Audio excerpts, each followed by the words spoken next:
তুমি এমন একটা ব্যক্তি যে কয় আইলো তার পিছেই যাও, গেলে পরে তোমার ক্ষতি হয়, লাভ হয় না। কথাটা ঠিক না ঠিক? ঠিক। রাগ করলা? না, না। যখন তোমার কাছে টাকা পয়সা থাকে, এখন তোমার আপন বন্ধু বান্ধব, কাছের মা বাবা মা থাকে। যখন তোমার কাছে টাকা পয়সা থাকে না, তোমার আত্মীয় স্বজন কোনো বন্ধু বান্ধব তোমার কাছে থাকে না। কথাটা ঠিক না ঠিক? ঠিক। রাগ করলা? না, না। এই কথাগুলো আগে পিছনে কোনদিন বলছিলা? না। তুমি মানুষের পিছনে যায় হাজার হাজার টাকা পয়সা নষ্ট করো, তোমার পিছনে এসে কেউ 10টা টাকা ক্ষতি করে না।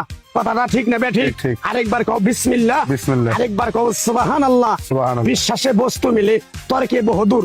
তোমার যে কথাগুলো বলছি সত্য বলছি না মিথ্যা বলছি? সত্য। তুমি এমন একটা ব্যক্তি, মানুষের দুঃখ কষ্ট দেখতে পারো না, তার পাশে যাই দাঁড়াও, তারা এসে তোমার পিছন থেকে ক্ষতি করার জন্য ঘুরে।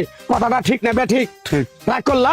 না। কিছুদিন আগে একটা বিপদে পড়ছিলা, অনেক বন্ধু বান্ধবের কাছে 10-20-50 হাজার টাকা হাওলা চাইছো, তারা তো ফোন করেই নেই, তোমার সাথে এখন যোগাযোগ বন্ধ করে দিছে। কথাটা ঠিক না ঠিক? ঠিক, ঠিক। রাগ করলা? না, না। এই তাবিজ গাছ গাছরা দিয়া কারো কাছে টাকা পয়সা নিয়ে খাই না, তোর কাছ থেকে সামান্য কিছু টাকা নিয়ে আমি একসঙ্গে হোটেলে খামু, দিতে পারবি? পারবো। পারবি? পারবো। হাইট লাগবো না, তোর মনটা খুবই বড়।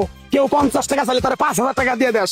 কথাটা কি করছি বুঝতে পারছ? জি। আরেকবার কবি বিসমিল্লাহ। বিসমিল্লাহ। বিসমিল্লাহ বলার সাথে সাথে তুই আমারে 500 টাকা দিবি, তোর এক টুকরা গাছ দিয়ে যাবো। এই গাছটা তুই নিয়ম কানুন মাইনা ব্যবহার করবি, আল্লাহ তোরে মুক্তি করবো। কথাটা কি বুঝতে পারছ? জি। আরেকবার কবি বিসমিল্লাহ। বিসমিল্লাহ। তোরে